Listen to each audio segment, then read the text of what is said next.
Hi there, welcome back to the Leeds lobby. It's good to see you, it's good to be back. And we're going to be looking at today at Jesse Marsch. We're going to be looking at the situation at Leeds United.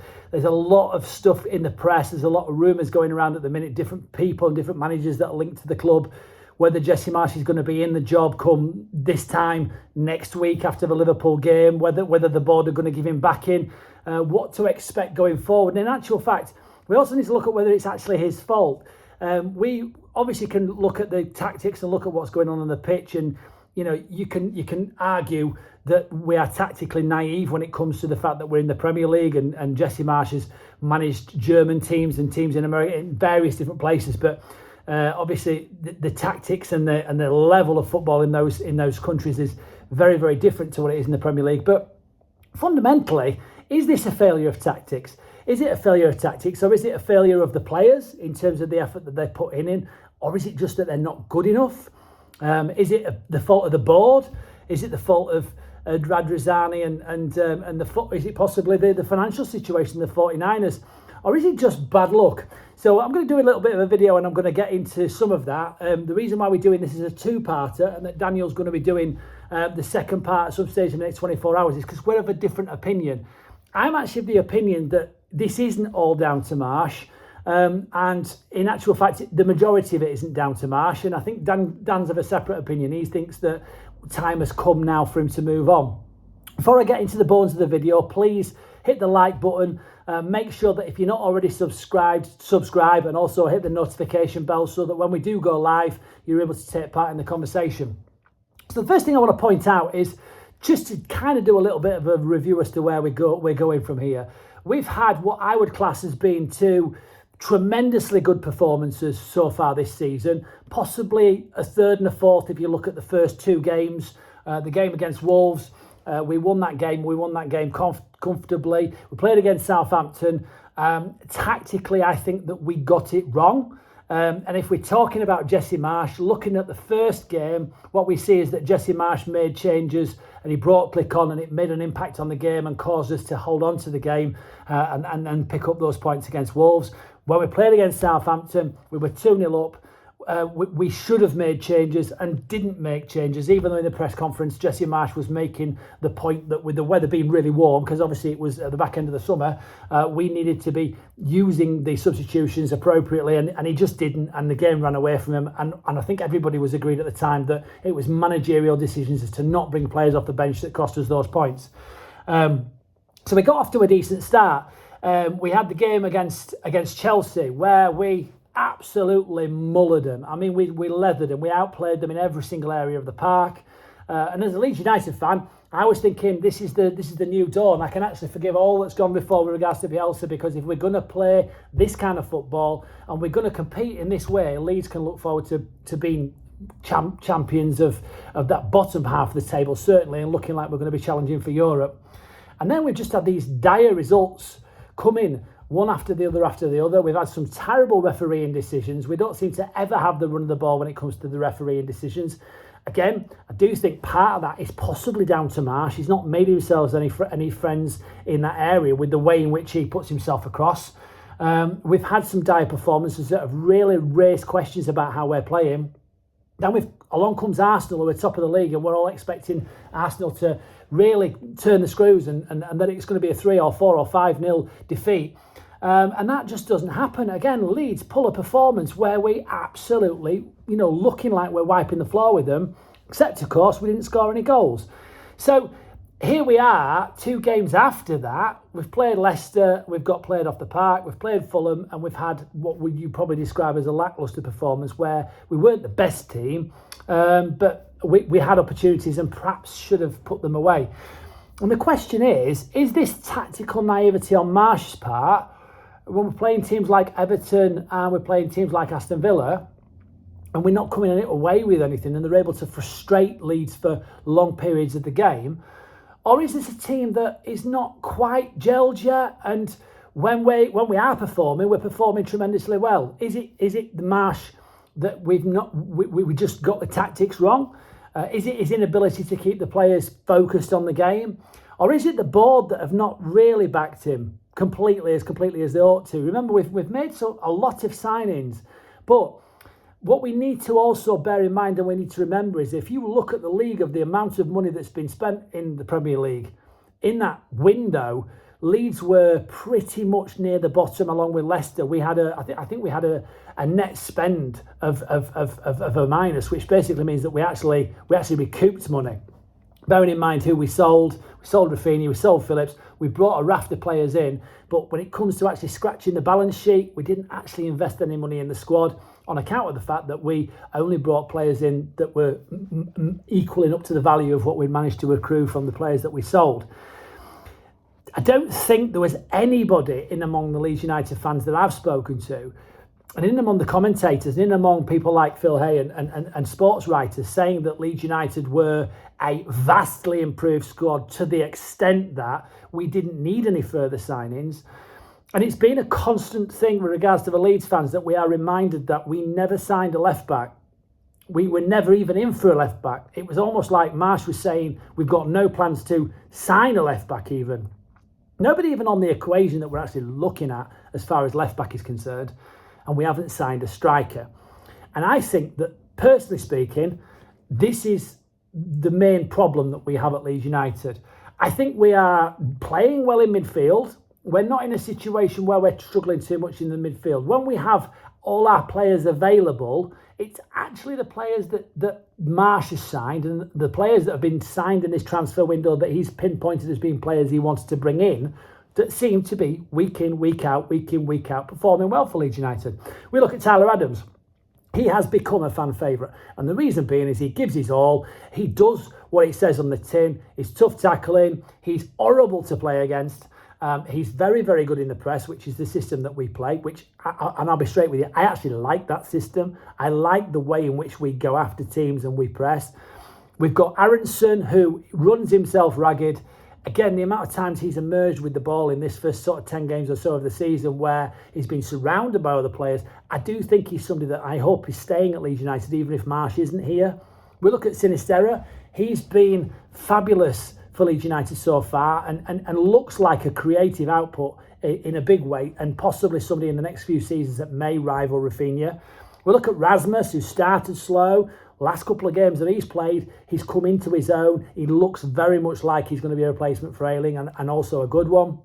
So the players that he's actually brought in and the players that he's signing seem to be not the players that are causing us the problems. The players that are causing us the problems, quite frankly, are the Patrick Bamfords and the Rodrigo Moreno of this world. The players like Cooper, who, okay, is defensive solidly, but his distribution is awful.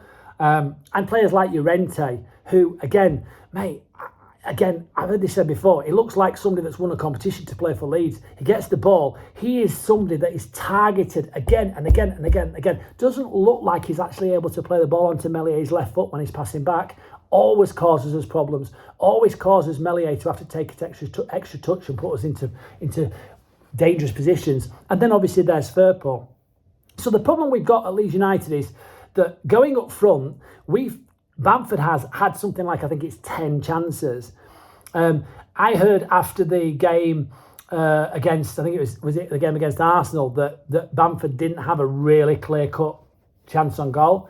But then again, he did miss a penalty. So this is somebody that, okay, has fallen foul of VAR decisions. We have to accept the fact that that's going to happen. He just doesn't put the ball in the back of the net often enough for my liking. He's lacklustre. If his shots are on target, they're generally straight down the throat of the keeper and they haven't got anything behind them. He's somebody that is very much lacking in confidence.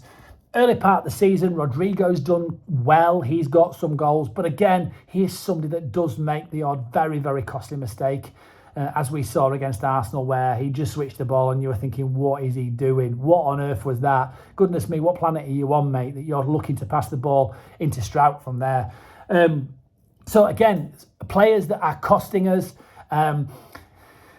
One thing that you could criticise Marsch for up front is the fact that he's not made use of Joffrey perhaps as much as he ought to. Nonto's not played any first team football yet. And also we have Sonny Perkins, who quite frankly is looking like Haaland in the under-21s in the games that he's playing. He's scoring left, right and centre. Hasn't had an opportunity to at least sit on the bench in the first team yet. I don't know why that is.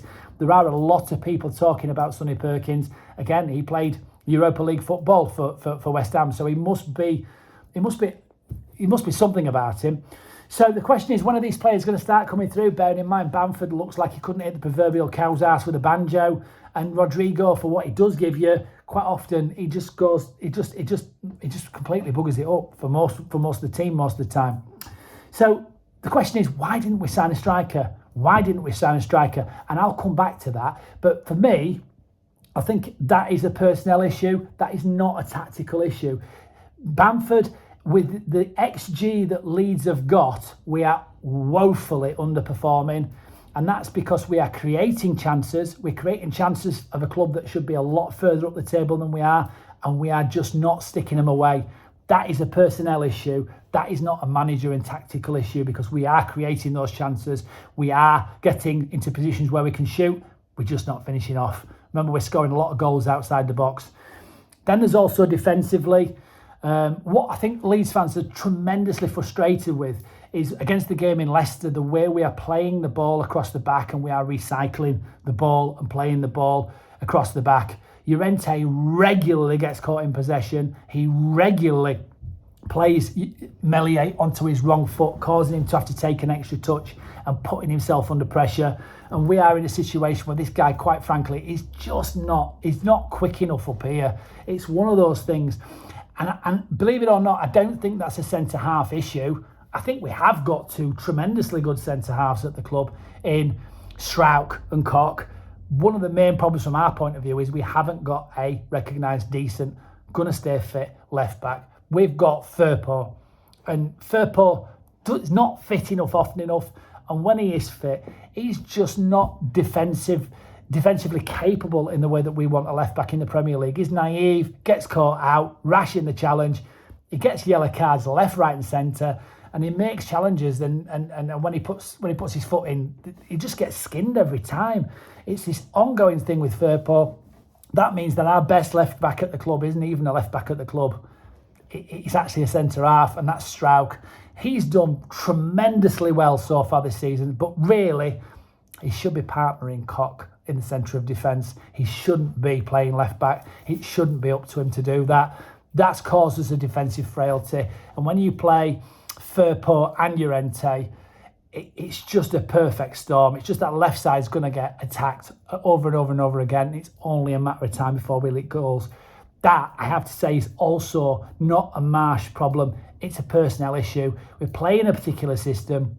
Don't think we've got those defensive frailties on the right-hand side. Now Rasmus is coming through and doing well. I think we look awful down the left. And this is the issue. This is the problem. So the two areas where you want to be doing well, which is at the back and also going up front, we're short what we need. Leeds United invested in their midfield. We didn't buy a striker. We didn't buy a left-back. And ultimately, that is what is costing us. Now, my evidence for that is this. If you would have not had Llorente playing in any game whatsoever so far this season, and you'd have had a left-back that was as good as Rasmus Christensen or Luke Ayling on the other side, Luke Ayling is not amazing for me. He is somebody that I think is coming to the end of his career. He's done a good job for Leeds. I do think we need to invest in a left-back. If we'd have had Strauch and Koch in the middle of defence, I think that we would probably have leaked somewhere in the region of 3, possibly 4 goals less this season. Even if it's 3 goals less this season, it would have equated to at least 2 more points on the board for Leeds United, possibly a 3rd point on the board for Leeds United. We would not be under the pressure that we're under now. Jesse Marsch would not be facing questions about whether his job is safe or not. And again, looking at the XG, looking at the situation going forward, we're just not finishing. We're not finishing because Patrick Bamford couldn't hit a cow's ass with a banjo, and Rodrigo quite often isn't even in positions where he needs to be. We're relying on our wingers to score goals, which is okay, but and there's nothing wrong with that. The difference is we haven't actually got a hitman up front, a target man who can actually score. And that is a problem because we've got a striker that contributes, we've got a striker that produces assists, and he's very, very good in aiding the play. That's okay. But with the number 9, you do actually want somebody who can stick the ball in the back of the net, and he can't even score penalties. Patrick Bamford is just not good enough. It's not a matter of fitness. It's a matter of the fact that he's had probably 1, possibly 2 good seasons for Leeds United the amount of time he's been here. The rest of the time he's either been injured or out of form. And I'm sorry, he's just not good enough for somebody who wants to be a mid-table club. All the other teams around us have got a decent centre forward, and we don't. We should have signed a striker. We didn't sign a striker. That is what's costing Leeds United right now. Because if we'd have had somebody, if we'd have an Ivan Toney, if we'd have had somebody that can actually stick the ball in the back of the net, even if we'd have had Shea Adams, we would be in a situation where we probably would have scored at least 3, possibly 5 more goals than we've scored so far this season. We would have got 2 to 3, possibly 4 more points on the board. Leeds United would now be safely mid-table. We would not be in the position.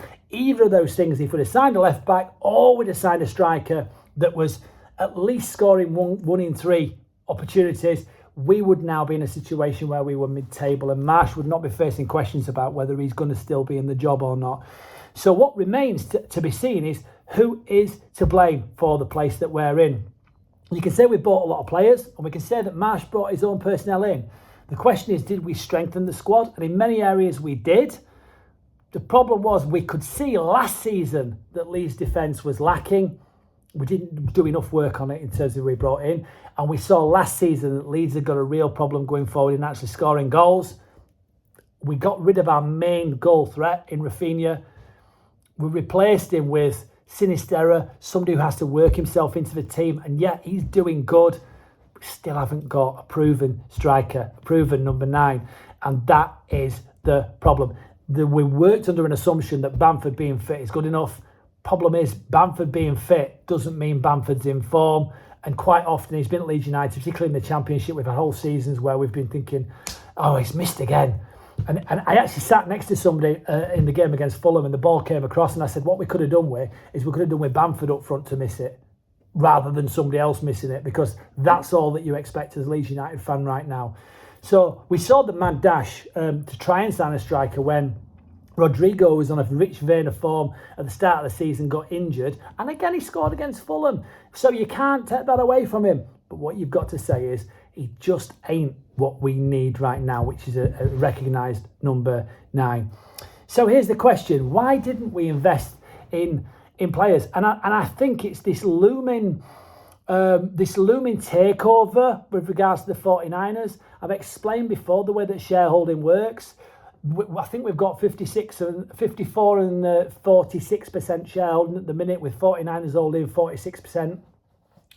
49% should be perhaps what they hold, because there would have been an irony in that. The rest is Radrizzani. As far as shareholding is concerned, if the 49ers put £20 million in, then Radrizzani has to put, as a percentage, that amount in. In other words, let's say the 49ers put 46 million in, Radrizzani has to put 56 million in terms of the investment in the club. Otherwise, they're in a situation where there's like what they call a director's loan, where somebody puts money in, and the club effectively owes that money out. So I don't know what the backroom situation is, but I know there's a 2024, 2023 buyout clause where the 49ers have actually got on the table contractually that they can buy Leeds United at a certain value. If Radrizzani puts money in, of course, that prejudices that. And if the 49ers put money in, that also prejudices that. So it's almost like they had to break even, and they did as much as they possibly could to break even to not change that status quo. But the problem is, it's the fans that are suffering. It's Jesse Marsch, the manager, that's actually suffering on account of the fact that they backed him. They backed him by just not profiteering, i.e. wanting to spend the money that they got in. They've had all the Premier League revenue. Leeds United's really good on the balance books. We look really, really healthy. But we're going to be facing a relegation battle again. And I'm not entirely sure it's the manager's fault. I think, personally, it's the fault of the board. And I think that when Leeds United fans start singing, sack the board, even when they start singing Marcelo Bielsa, I actually think that that's also a spike at the board, because I think Jesse Marsch is doing his best. I actually really like his brand of football when it works, but unfortunately we've not got the personnel to pull it off, because they've not given him what he needed, which was somebody who can defend at left back and somebody who can score up front. So where do we go from here? I'm not entirely sure. I don't think that bringing a Sean Dyche or another manager, particularly somebody who plays a similar system, is a good idea, because we're still going to be left with the same problem. Who do you play up front?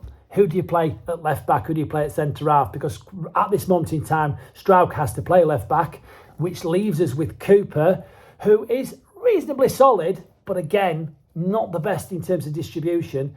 And in the system where Leeds United insist on playing out from the back, it doesn't make sense. One thing I will say about Jesse Marsch in terms of his tactical, perhaps naivety, is with the personnel that we've got, we insist on consistently playing out from the back, and this is causing us problems. For some reason, we seem to be unable to play the ball up the field and long diagonal balls. And quite often, the only person who seemed to be free and seemed to be able to receive the ball and do anything with it when we looked at the Fulham game was Sinisterra, and it was always that long ball. But again, that's not the type of football Leeds United really want to play. It's not the type of football Jesse Marsch have set them up to play. So we've got a lot of problems at Leeds United. I don't think it will be solved by bringing somebody else in. I certainly don't want to see a Sean Dyche bring his brand of football to keep us up when we're only 10 games in. I do think in this January window, it doesn't matter if it's going to cost us more than it perhaps should do, because it's the January window. We need to be bringing in a centre forward who can stick the ball in the back of the net. We don't need to be bringing in Adama Traore, who's another winger that can't stick out with a banjo but can run with the ball. We don't need to be bringing any more wingers or any more of these players that can play all the way across the front three and all of that kind of crap. We need a number 9. We need a Sonny Perkins. We need somebody who can actually play a number 9 out and out on the shoulder of the last man, stick the ball in the back of the net, hold the ball up, number 9, and we need a left back or somebody who can play wing back and take that pressure off Struijk so we can get him in the middle with Koch where he should be and should have started this season.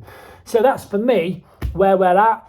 Other questions that I would like to sort of see answered: what's happening with Hjelde? Why Hjelde is not playing over Firpo? Why Gnonto's not getting any minutes? All of these sort of things and things that need to be answered. Please hit the like button, hit the comments section at the bottom below. If you're not already part of the channel and you're not already somebody who's already signed up to get the notifications, if you've not joined the channel and started to follow us, then please do so. Hit that like and follow button, and look forward to seeing Dan come and kind of refute a lot of this kind of stuff and put his point of view as to why he thinks Jesse Marsch's time is over. I personally think it may well be. I don't think it's his fault. I think it's the board's fault, and I think he may end up being a scapegoat if he does go.